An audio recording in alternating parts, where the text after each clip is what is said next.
Hello மக்களே, எல்லோருக்கும் வணக்கம். ஸோ இந்த வீடியோவில் நீங்கள் என்ன பார்க்க போகிறீங்கன்னா, ஒரு சூப்பரான ஹெல்த்தியான ஹோம்மேட் நட்ஸ் பவுடர் எப்படி பண்ணலாம் அப்படிங்கிறது தான் வந்து பார்க்க போகிறோம். ஸோ வாங்க எப்படி பண்ணலான்னு பார்த்துடலாம்.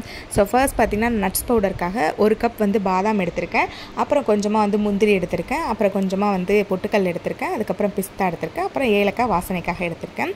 ஸோ இது எல்லாத்தையுமே பார்த்திங்கன்னா நம்ம வந்து ரோஸ்ட் பண்ணிவிட்டு அரைக்க போகிறோம். ஸோ என்கிட்ட வந்து இவ்வளோ நட்ஸ் தான் வந்து இருந்தது, அதனால் நான் இவ்வளோ தான் வந்து எடுத்துக்கிட்டேன். உங்கள்கிட்ட அடிஷ்னல் நட்ஸ் இருந்துச்சுன்னா நீங்கள் அதையும் கூட வந்து ஆட் பண்ணிக்கலாம். ஸோ ஃபர்ஸ்ட் பார்த்திங்கன்னா நான் வந்து ஒரு எண்ணெய் சட்டியை வந்து அடுப்பில் வச்சுட்டு எண்ணெய் சட்டியை பார்த்திங்கன்னா வந்து சூடு பண்ணுறேன். இந்த நட்ஸ் எல்லாத்தையும் நீங்கள் வந்து ரோஸ்ட் பண்ணுறதுக்கு எண்ணெயோ நெய்யோ சேர்க்க வேண்டிய அவசியம் கிடையாது. ஜஸ்ட்டு வந்து எண்ணெய் சட்டி வந்து சூடாக இருந்தால் மட்டும் போதும். ஸோ வந்து எனக்கு வந்து பார்த்திங்கன்னா ஓரளவு வந்து சூடாகிடுச்சு. நான் இப்போ வந்து பார்த்திங்கன்னா பாதாம் எடுத்து அதில் வந்து ஆட் பண்ணிக்கிறேன். ஸோ பாதாம் பார்த்திங்கன்னா நீங்கள் வந்து ரோஸ்ட் பண்ணுறப்போ ரொம்ப வந்து நீங்கள் ரோஸ்ட் பண்ணிடக்கூடாது. ரொம்ப ரோஸ்ட் பண்ணிங்கன்னா அதில் உள்ள ஆயில் எல்லாமே வந்து வெளியில் வர வந்து ஸ்டார்ட் ஆகிடும். ஸோ ஜஸ்ட்டு நீங்கள் பாதாம் வந்து பார்த்திங்கன்னா சூடு தான் வந்து பண்ணணும். ஸோ வந்து சூடு பண்ணி முடிச்சதுக்கப்புறம் ஒரு பிளேட்க்கு வந்து நான் ட்ரான்ஸ்ஃபர் பண்ணிக்கிறேன். அதுக்கப்புறம் பார்த்திங்கன்னா பொட்டுக்கல்லை எடுத்து வந்து ஆட் பண்ணிக்கிறேன். ஸோ பொட்டுக்கல்லையும் பார்த்திங்கன்னா அதே மாதிரியே லைட்டாக வந்து ரோஸ்ட் பண்ணிவிட்டு அதையும் பார்த்திங்கன்னா பிளேட்க்கு ட்ரான்ஸ்ஃபர் பண்ணிவிட்டு அப்புறம் பார்த்திங்கன்னா நான் வந்து பிஸ்தா வந்து எடுத்துக்கிறேன். ஆல்ரெடி வந்து ரோஸ்டட் பிஸ்தா தான் நான் வந்து எடுத்திருந்தேன். ஸோ அதனால் லைட்டாக மட்டும் சூடு பண்ணிக்கிட்டு அதையும் வந்து ஒரு பிளேட்டுக்கு வந்து நான் வந்து ட்ரான்ஸ்ஃபர் பண்ணிக்கிறேன். அண்ட் தென் வந்து முந்திரி எடுத்துக்கிறேன்.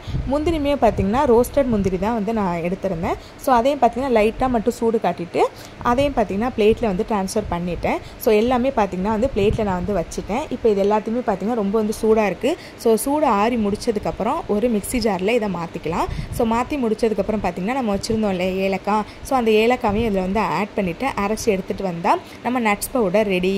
பட் இந்த நட்ஸ் பவுடர் பார்த்திங்கன்னா நார்மலாக கோதுமை மாவு மாதிரியோ இல்லை மைதா மாவு மாதிரியோ ரொம்ப வந்து ஃபைன் பவுடராக இருக்காது, கொஞ்சம் குறப்பாக தான் இருக்கும். அது மட்டும் இல்லாமல் நட்ஸ் பவுடர் பார்த்திங்கன்னா வந்து ரொம்ப வந்து ட்ரையாக இருக்காது, கொஞ்சம் லைட்டாக ஈரப்பதத்தோடு தான் இருக்கும். ஸோ நீங்கள் என்னென்னா மொத்தமாக வந்து அரைச்சி வச்சுக்காமல் அப்பப்போ வந்து அரைச்சி வச்சுக்கோங்க, அது ரொம்பவே நல்லது.